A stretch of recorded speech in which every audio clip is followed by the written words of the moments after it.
and none of you liked me. But I just wanted to say congratulations. Maddie, get out of here. What in God's name is your problem? You cunt. 90% of life is confidence. The thing about confidence is no one knows if it's real or not. My name is Maddie Perez. Since childhood, I have lived under the spotlight, basking in the feeling of being the center of attention. It was an innate talent on the stage of children's beauty pageants. I could effortlessly capture everyone's hearts without even trying. I thought I would keep winning until I wore the Miss Universe crown. But a scandal that had nothing to do with me destroyed it all. My pageant coach was arrested for child molestation, and even though he never laid a finger on me, my mother abruptly ended my pageant career without even asking for my side of the story. Just like that, my dream was ruined by a disgusting man who had nothing to do with me. I even went on a hunger strike for a week, locking myself in my room and refusing to speak to anyone. But then I suddenly realized something far more interesting. This kind of do-nothing slacker. Life was just so fucking comfortable. So I gave up on pageants and couldn't be bothered with studying anymore. I started indulging in the sudden freedom without a shred of guilt. My mom is a so-called beautician, scraping by on giving manicures to rich women, and my drunk of a father only uses fake busyness to cover up his own incompetence. Growing up in this kind of family environment made me understand the rules of the adult world far too early. There are only two kinds of people, the high and mighty rulers and the dominated followers. I swore I would always be the former. I started carefully observing the rich ladies who came for manicures and quickly discovered their secret. These women seem to have everything, but their hearts are pitifully hollow. They use brand name jewelry to fill the void and rely on their contributions to the family to gain a sense of worth. But once you strip away that glossy exterior, all that's left is fragility. And I am different. What I possess is the very thing they desire most, genuine self-confidence. I relied on this very confidence to successfully attract Nate at school. He was a 193-centimeter tall football star in the school team. The Prince Charming in all girls' hearts, he not only possessed a handsome appearance, but also had emotional intelligence, an intelligence that surpassed ordinary people. He knew how to please girls, how to create romance and surprises. Every day, he would place a carefully selected bouquet of flowers in my locker, and they were never the same. His tenderness and consideration made me completely sink. I love you. I love you too. But behind this seemingly perfect relationship, I hid a secret. I lied to him, saying I was still a virgin. I knew a man with a bit of a machismo attitude like him would certainly care about this point. Like fully? Yeah. In fact, my first time happened during a vacation in Panama in a relationship that was led by me. What I enjoyed was merely the thrill of conquest. To make Nate believe me, I deliberately learned online how to play the role of an innocent young girl. This move indeed worked, and Nate became even more obedient to me. Whether it was expensive lobster dinners or limited edition coats, as long as I asked, he would satisfy me without hesitation. I enjoyed Nate's doting, but I really couldn't fucking stand his suffocating possessiveness.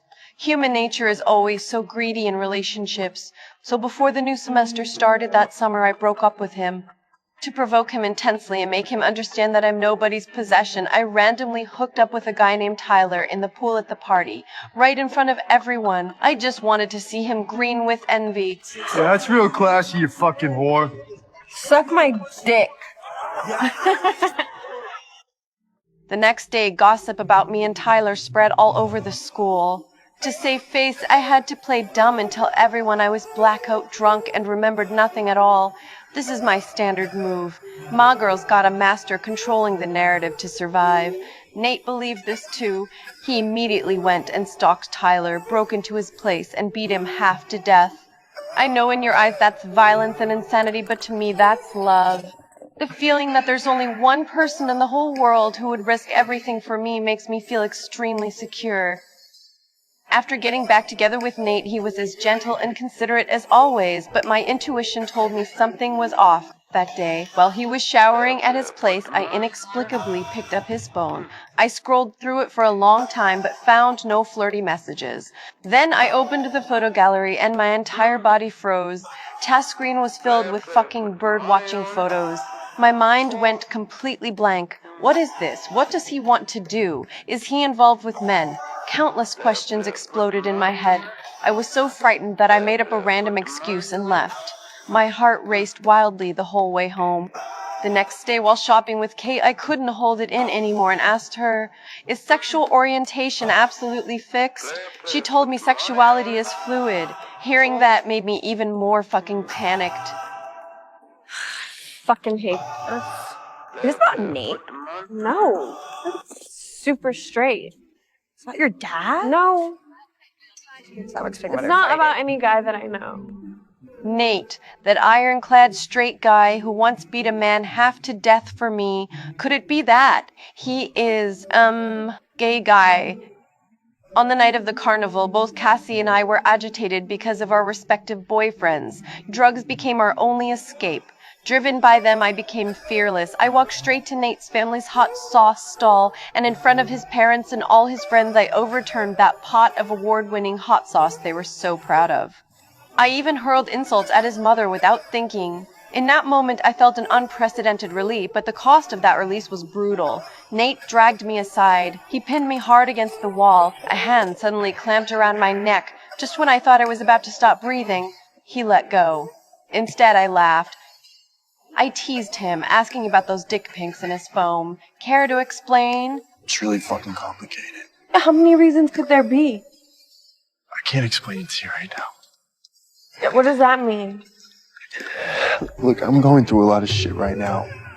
Watching his evasive eyes and stammering confirmed my worst suspicion. Overwhelmed me afterwards. A deep bruise was left on my neck to keep others from discovering this secret. I had to wrap myself tightly in a thick scarf. The next day, I still went to school as if nothing had happened, even though the classroom air conditioning was broken and it was as hot as a steamer. I refused to take off my jacket. I didn't want anyone to see my vulnerability. However, the stifling heat combined with the side effects of the drugs made everything go black before my eyes. I fucking couldn't hold on and collapsed. The arrival of the medical staff exposed everything. The incident quickly reached the principal's ears and he approached me to understand the truth. But I flatly denied it, insisting that nothing was wrong. I understand. You may be afraid to talk about how you got hurt. I want you to know that it is not your fault. I'm trying to find a really respectful way to say this, but this doesn't concern you. It does concern me, Madeline.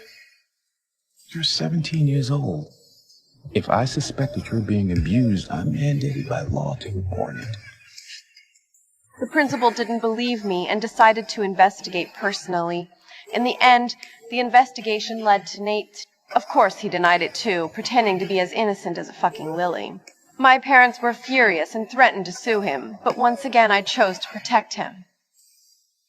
Later at the police station, when they tried to remove my sweater to take photos as evidence, I fought back like crazy, refusing to let them touch me.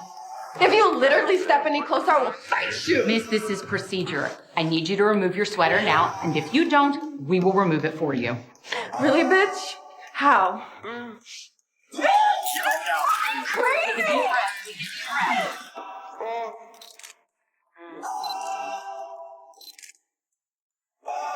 For the past 5 days, I've sent Nate 273 text messages. He hasn't replied to a single one. I'm fucking furious over here, and my mom keeps butting heads with me on top of it. Eso no es amor verdadero, Maddie. Who the fuck are you to No me judge? insultes! Seriously, Mom, Dad has slept on the couch since I was 10 years old. Eres tan cruel, Maddie. I'm not. You think I want this? You live in the same house and you don't even say one word to each other. That's the difference between me and you. Tienes razón. A tu edad, yo me sentí exactamente igual de ser con todos los tipos que anduve. ¡Igual!